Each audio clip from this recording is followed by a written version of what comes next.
Food is memory and identity. When we think about the meals that shaped our childhood, we're not just remembering flavors, we're remembering who we were, where we came from, and the people who sat around the table with us. For seniors across America and Europe, those cherished childhood meals are more than recipes. They are a tapestry of history, love, survival, and tradition. In this episode, we'll journey through the kitchens of the past small-town farmhouses, city apartments during wartime rationing, cozy European cottages, and suburban homes in post-war America. We'll listen to the voices of seniors recalling their favorite dishes.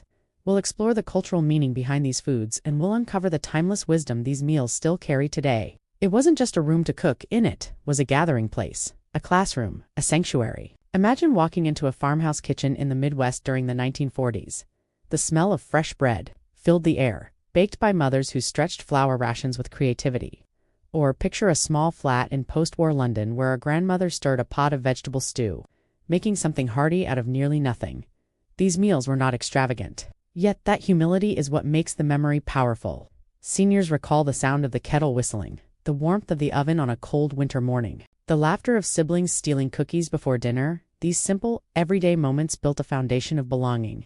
The role of scarcity and resilience. Many cherished childhood meals were born out of scarcity. Seniors who grew up during the Great Depression, World War II, or post-war recovery learned to make the most of limited resources. In America, families relied on staples like cornbread, beans, and garden vegetables. A pot of chicken soup could stretch for days and nothing went to waste. In parts of Europe, families made hearty dishes like potato pancakes, bread puddings, or cabbage stews. These meals were practical, filling, and deeply tied to survival. Yet, scarcity also created creativity. A senior from rural Pennsylvania once recalled how her mother would turn leftover pie dough into small sugar crisps for the children. Another man from Italy remembered how his grandmother made polenta, the centerpiece of family dinner, stopped with whatever seasonal vegetables they had, sometimes with just a drizzle of olive oil. What we learn from these memories is resilience, the ability to create joy and nourishment even in hard times. Seniors often remark that today's abundance of food has made us forget the value of resourcefulness. Cherished childhood meals also reflect cultural heritage. For many immigrant families in the United States, food was a bridge between the old world and the new. Italian-American families passed down Sunday pasta dinners with homemade tomato sauce simmered all day. Jewish families in New York City kept traditions alive with matzo ball soup and challah bread. German, Polish, Greek, and countless other immigrant groups brought recipes that became part of the American table. In Europe, traditions ran deep as well. French families treasured fresh baguettes with butter and jam, while Spanish families recalled tortillas de patatas as the meal that never failed to gather everyone at the table. Scandinavian seniors remembered warm cinnamon buns on cold mornings, paired with stories told by grandparents. Food wasn't just Seniors often say, "This dish reminds me of who I am and where I belong." Meals as symbols of love and care. One recurring theme in senior stories is how much love was poured into childhood meals. Parents and grandparents often worked long hours, yet they always found ways to provide something warm and comforting.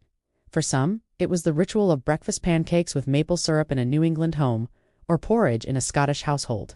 For others, it was the comfort of a weekend roast dinner where the whole family came together around the table. A senior from Minnesota recalled how her mother always placed a slice of apple in her lunchbox, even when fruit was scarce. It was her way of saying she cared, she explained. Another from Spain remembered that his grandmother always insisted on cooking fresh soup when anyone in the family was sick. It healed more than the body, it healed the heart. This demonstrates the wisdom hidden in these meals. Food was never just about calories. It was a language of love, psychological and emotional impact. Science now confirms what seniors have always known. Food is tied to memory and emotion.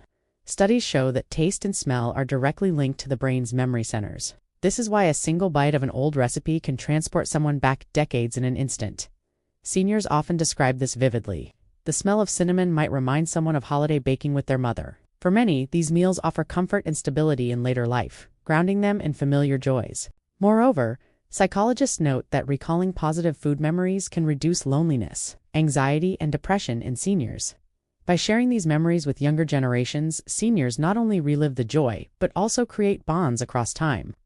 Lessons for younger generations. One of the greatest gifts seniors can offer is the wisdom of simplicity. Cook with love. A humble meal made with care matters more than an expensive dish made without thought. Eat together. Meals are about connection as much as nourishment. Appreciate what you have. Gratitude transforms the ordinary into something extraordinary. Younger generations today live in a world of fast food, meal delivery apps, and global cuisine. While variety and convenience are wonderful, seniors remind us not to lose sight of what really matters: the shared experience of preparing and enjoying food with loved ones. Stories from the table. Let's pause and listen to some voices of seniors. Margaret, 82, from Ohio. My favorite memory is my mother's chicken and dumplings. She'd roll the dough by hand, and we'd all crowd around the table waiting for them to drop into the bubbling broth. It felt like magic. Hans, 89, from Germany. During the war, we had very little, but my mother always found a way to make potato soup taste delicious. The whole family, cousins, uncles, neighbors, we all gathered. The sauce cooked for hours. I can still smell it. James, 84, from England. For me, it was shepherd's pie. Simple, hearty, and always enough to feed everyone. My mom said it was poor man's food, but to me, it was love on a plate.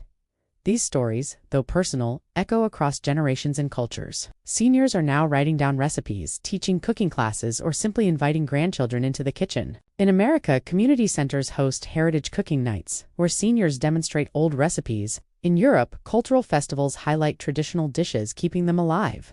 Online blogs and video channels share family recipes passed down for generations. These efforts are more than nostalgic. They are acts of preservation. They ensure that the values of resilience, gratitude, and love tied to food remain alive in modern society. Food as legacy. As we close this journey, let's remember that cherished childhood meals are more than food. They are history written in flavor, culture expressed in recipes, and love served at the table. Seniors carry these memories as treasures, not just for themselves but for all of us. The next time you sit down to eat, think about the meals that shaped your life. Who cooked them? What did they mean? How can you carry forward that wisdom? Because in the end, every cherished childhood meal is more than nourishment. It's a legacy of love, resilience, and connection, passed down through generations.